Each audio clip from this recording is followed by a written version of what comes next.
வணக்கம். செல்வகுமாரின் அதிகாலை வானிலை ஆய்வறிக்கை. அதிகாரப்பூர்வ வானிலை அறிக்கைக்கு இந்திய வானிலை ஆராய்ச்சித்துறை அறிக்கையை பார்க்கவும். 2026 மார்ச் 27 வெள்ளிக்கிழமை அதிகாலை நிலவர வானிலை பதிவு. தொட்டது 100 டிகிரி 102 டிகிரி வரைக்கும் போயிருக்கிறது வெப்பம். எதிர்பார்த்தது போல கடலோரம் குறைவுதான். கரூர், பரமத்தி மற்றும் அதற்கு மேற்கே இருக்கக்கூடிய பொள்ளாச்சி வரைக்கும் அதிக வெப்பம். பாளையங்கோட்டை, சிவகாசி, கோவில்பட்டி, விருதுநகர், சாத்தூர், வெம்பக்கோட்டை மற்றும் அரவக்குறிச்சி, கரூர், பரமத்தி, பரமத்தி வேலூர், ஈரோடு மற்றும் தாராபுரம், உடுமலைப்பேட்டை, அதேபோல் குண்டடம்லேருந்து அப்படியே பொள்ளாச்சி வரைக்கும். ஆனால் பொள்ளாச்சி இதை விட கூடுதல் வெப்பம் பதிவாகி இருக்கும். ஆனால் ஒரு அதிகபட்ச வெப்பம் பதிவாகக்கூடிய ஒரு அதிகாரப்பூர்வ இடங்கள் இருக்கிறது. அவற்றில் அது பொள்ளாச்சி இல்லை என்று நினைக்கிறேன். இருந்தாலும் ஒரு குறிப்பிட்ட இடங்கள் அதிகபட்ச வெப்பமாக பதிவாகி கொண்டே இருக்கும்.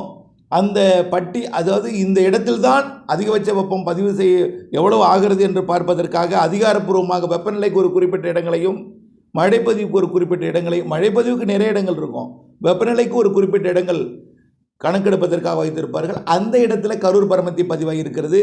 ஆனால் இதே அளவு வெப்பம் பொள்ளாச்சியிலும் பதிவாகி இருக்கும். இந்த நிலையில் வரக்கூடிய 28ஆம் தேதி நாளை வரை, சனிக்கிழமை நாளை வரை வெப்பம் உயர்ந்தே இருக்கும். அதுக்கப்புறம் வெப்பம் குறையும் இல்லை, அதுக்கப்புறம் ஈரோடு, கரூரில் உயர்ந்தே இருக்கும்.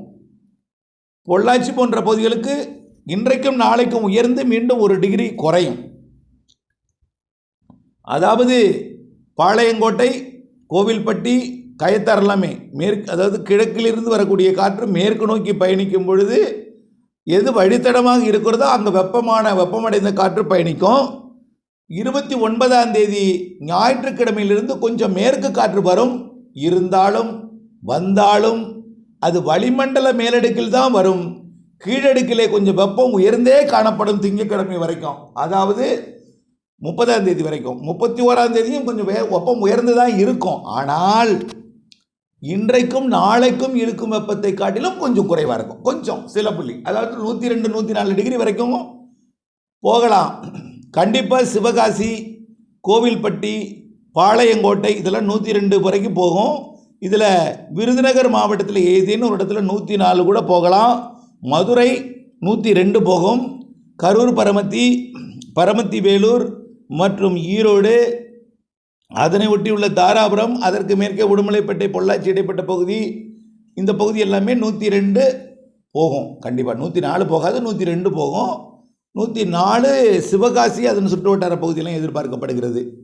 பொதுவாக இந்த வெப்பமான பகுதி வச்சு தான் இந்த பட்டாசு தொழிலெலாம் இருக்கும். அங்கே வெப்பம் அதிகமாகத்தான் இருக்கும். இந்த ஒரு பிரச்சனையான இந்த நேரத்தில், ஏன்னா சூரியன் குத்துக்கதிர் குமரி முனையை நோக்கி வந்து கொண்டிருக்கிறது. ஏப்ரல் 10ஆம் தேதி குமரி முனையை தொடும். ரைட், இதெல்லாம் வெப்பம். வேலூரை பொறுத்த வரைக்கும் இந்த வாரம் ஃபுல்லாகவே குறைஞ்சி தான் இருக்கும். பிற இடங்களை ஒப்பிடும் பொழுது முதல் வாரத்தில் வேலூர் கூடும். அதாவது 5ஆம் தேதிக்கு மேலே கொஞ்சம் கூடினாலும் மழை வரப்போகிறது. எப்பப்பெல்லாம் மழை எங்கே தொடக்கம் என்பதை பார்ப்போம். வெப்பத்தை பொறுத்த வரைக்கும் ஒரு 2-3 நாள் நாம் ஏற்றுக்கொண்டு அதை பொறுத்து கொண்டு தான் ஆக வேண்டும். அதிகபட்சமாக நேற்றைக்கு 39 டிகிரி செல்சியஸ் பதிவாயிருக்கு. அதாவது 102 டிகிரி. 38 என்பது 100, 39 என்பது 102. இன்னும் 2 டிகிரி கூடி 40 போனால் கூட ஆச்சரியப்படுவதற்கில்லை. அது என்றால் 104. சரி, 104 இப்போவே இப்படி இருக்கே, அப்போ அக்னி நட்சத்திர காலத்தில் இன்னும் கூடுமா? அப்படி கணக்கு போடாதீங்க. எப்பெல்லாம் கடல் காற்று நுழையும் பொழுது உயரழுத்தம் இருந்து கொண்டு கிழக்கிலிருந்து வரக்கூடிய காற்றில் இருக்கக்கூடிய ஈரப்பதம் வெப்பத்தால் லேசாக்கி மேலே எழுந்துட்டுனா, வறண்ட காற்று, ஈரப்பதம் இல்லாத ஈரப்பதம் காற்றில் குறையும் பொழுது இந்த வெப்பம் அதிகரித்து காணப்படும். மீண்டும் மழை வரப்போகிறது. சூரியனின் குத்துக்கதிர் வரக்கூடிய நாட்களிலே மழை வரப்போகிறது. ஆகையினால் வெப்பம் தெரியாது. ஆகவே சூரியனின் குத்துக்கதிரும் வரும், அந்த நாளில் மழையும் வரும். அதே நேரத்தில் சில நேரங்கள் சூரியன் குத்துக்கதிர் வரும்பொழுது உயரழுத்தம் அமைந்தால் கொஞ்சம் வெயில் கூடுதலாக இருக்கும். ஆனால் நாம் உயரழுத்தத்தை வைத்துத்தான் வெப்பம் கணிக்க முடிகிறது தவிர மழையும் வர இருக்கிறது. சூரியனின் குத்துக்கதிர் வரக்கூடிய ஆகஸ்டில் கூட சூரியன் குத்துக்கதிர் வரும். ஆனால் அப்போது வெயில் தெரியாது. காரணம் என்னென்ன, தென்மேற்கு பருவமழை காலம், காற்று வரும், குளிர்ந்த காற்று இருக்கும். இதெல்லாம் அதனால் சூரியன் குத்துக்கதிர் விழக்கூடிய நாட்களிலே உயரழுத்தம் அமைந்திருந்தால் வெப்பத்தால் காற்று லேசாக்கி மேலெழுந்து அது வறண்ட காற்றை கொடுக்கும். நிசப்தம், அதாவது எங்கேயாவது தொலைவிலே ஒரு புயலோ அல்லது தாழ்வு பகுதியோ இருந்தால் ஈரக்காற்றை ஈர்க்கும் பொழுது அது வழித்தடத்தில் வெப்பமடைந்து மேலெடுந்து வளிமண்டல மேலடுக்குக்கு ஈரம் போய்விடும், கீழே வெப்பமாக இருக்கும். இப்படியெல்லாம் இயற்கை அமைப்பு செட்டானாதான் அப்படிப்பட்ட வெப்பத்தை உயர்த்தும். ஆகையினால் இப்படி இப்படி இருக்குது, அக்னியில் ரொம்ப அதிகமாக இருக்குமா அப்படிங்கிறதுக்கெல்லாம் நீங்கள் போட்டு கவலைப்பட வேண்டாம். அது அந்த நாட்களிலே பார்க்கலாம். நாம் ஏற்கனவே சொல்லியிருக்கிறோம், 104க்கு மேலே போகாது. ஒரு இடங்களில் ஒரே ஒரு நாள் 105 போனாலும் கவலைப்பட வேண்டாம். ஆனால் இப்பொழுதைக்கு 102 போயிட்டுருக்கு, 104 போகும். எல்லா இடத்துலையும் கிடையாது. மேற்கு மாவட்டங்களில் கரூர் பரவத்தி எட்டியிருக்கு, பொள்ளாச்சிக்கும் கரூருக்கும் இடைப்பட்ட பகுதியில் எட்டியிருக்கும்.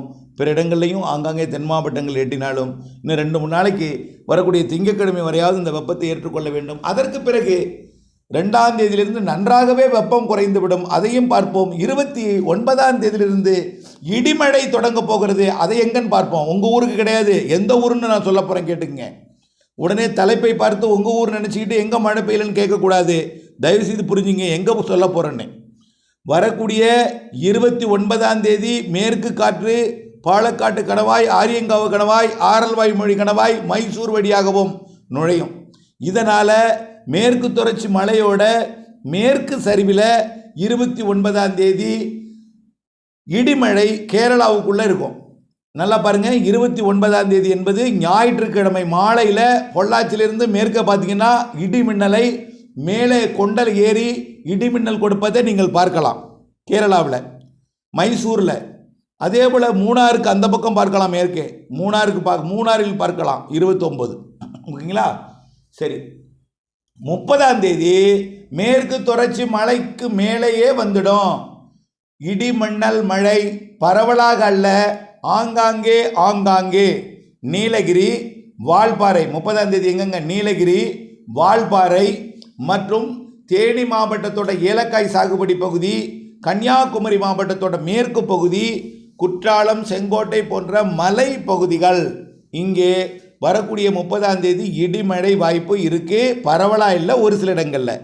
அறவே இல்லாமல் இருப்பது. இந்த இடிமழை வரும்பொழுது என்ன ஆகுதுன்னா, இந்த பொள்ளாச்சியில் 102க்கு போகிறது, 104 வரைக்கும் 103க்கு போகிறது திடீரென்று 29ஆம் தேதிக்கு பிறகு 30ஆம் தேதியிலிருந்து குறையும் என்கின்ற ஆறுதல் செய்திக்காக இந்த இடிமழையை அறிவிக்கிறேன்.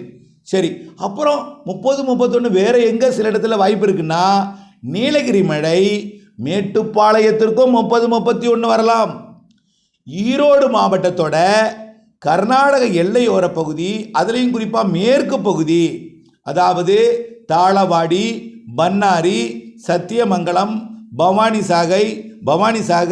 பவானிசாகர் நீர்பிடிப்பு பகுதி, சிறுமுகை, இந்த புஞ்சை புளியம்பட்டி, நம்பியூர், அவினாசிக்கு மேற்கே உள்ள பகுதி, கோயமுத்தூர் வடக்கு, ஈரோடு மேற்கு, நீலகிரி மாவட்டத்தோட கிழக்கு சரிவு, தெற்கு சரிவு, வடக்கு சரிவு, மேற்கு சரிவு, நீலகிரி மலை மேலே இங்கே இருக்கலாம்.